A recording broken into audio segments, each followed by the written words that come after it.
Hello Power Plate community, it's great to see you today. Today I want you to join me in a few squat patterns. And it may seem like it's not rocket surgery, but let me explain you through it. First of all though, I just want you to do a few just air squats. Just see how they feel for you right now.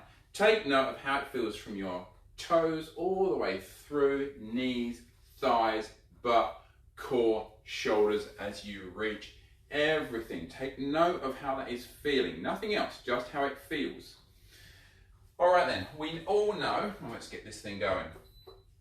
We all know that a real basic squat pattern, as you do that on a power plate, of course, I'm on 35 hertz right now, 35 reactions in the tissues per second. I'm not locking out at the top, I'm going to my own range of movement, and they are going to be awesome. They're going to be amazing because we're of course upgrading our workout, as we like to say here in Power Plate land. So you might do 10 like that, and let's just take a moment and go, how does that feel? Already feeling much better. Now, how do we take it further? How do we three-dimensionalize your squat? Well, first of all, we can do one with feet straight ahead. And then we're going to do, take it wide, turn your toes out. Let's do a sumo.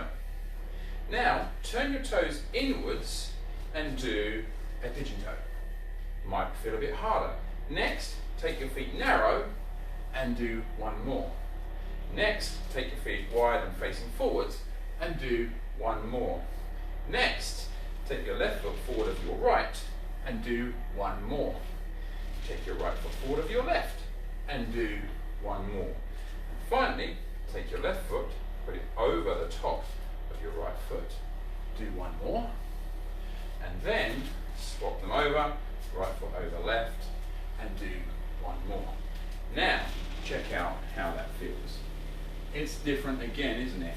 Yes, there's been more vibration, but what we've done is we've put the force profile through your squat pattern there in several different ways, probably 8, I don't even remember. So I come back here now, and these are more effective. They're more free, and I can go deeper. In other words, I can recruit more tissues. As I'm doing this though, of course, I'm getting blood, lymph and hydration through those tissues. So again, I'm going to repeat that pattern. So I'm going to go wide and open. I'm going to go pigeon toe. I'm going to go narrow. I'm going to go wide and forwards. I'm going to go left foot forward of right, right foot forward of left, and then cross over and cross over. So now we're doing far more of the tissues that we want to get at overall. Then what we might be able to do to further three-dimensionalize it? Well, I've got a wall behind me right here. So next I'm going to put my hand around about chest height on the wall and put some force against that. I'm going to go through my squat pattern having this what we call a warding force. So you're holding either a person or something that's quite, it's got a good force to it. A stationary object is ideal. And then suddenly we're putting all this work through the trunk of your body, on that side of your body, as you are working through that squat pattern. Your aim with this one is actually to try and maintain constant tension on the wall or the object throughout that. So then what we're doing is we're doing our core work whilst we're doing our squat pattern work. Why does this all work? Well, as you know, I talk a lot about the myofascial system. So here we are with the myofascial system right here.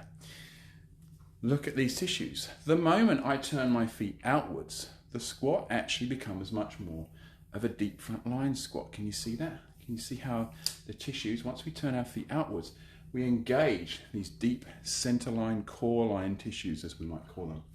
We turn our toes inwards, and because the superficial back line goes over the lateral aspect of the calcaneus, That means we add length tension the moment we drive our heels outwards. So we're doing more of a posterior chain squat when we do that. If we cross our feet over, then actually we're putting more length tension on these lateral lines of tissue. So we're pre-tensioning those tissues and then we're squatting. So as we go through all of these different chains of tissue, we can do different things with different patterns. I hope you enjoyed that today. Remember, if you liked this video, please say hello, hit like. If you want to be informed of these videos and you might miss them each week, just sign up for the newsletter on the site and you'll see that drop into your inbox and you can just click on all the links of anything you might have missed from either myself or from Claire Hozak, your other regional ambassador. Look forward to seeing you again very soon.